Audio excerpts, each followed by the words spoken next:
Знаете ли вы, дорогие братья и сестры, что Всевышний Аллах отправляет вам испытания, чтобы вы обратились за помощью к Нему?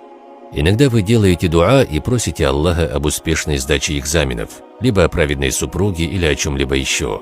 Вы просите Аллаха месяцами и годами, но не получаете то, чего хотите, и вы начинаете думать: почему Аллах не отвечает на мои дуа?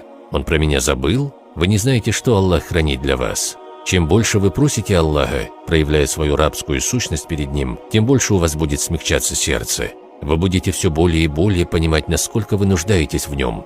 Ведь даже наш вздох и выдох – это Его милость к нам.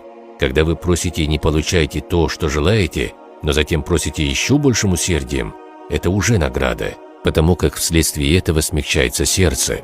Аллах отправляет нам испытания, чтобы мы поняли, насколько мы слабые, и чтобы мы вспоминали, что никто не сможет нам помочь, кроме Него. С помощью этого повышается наша степень.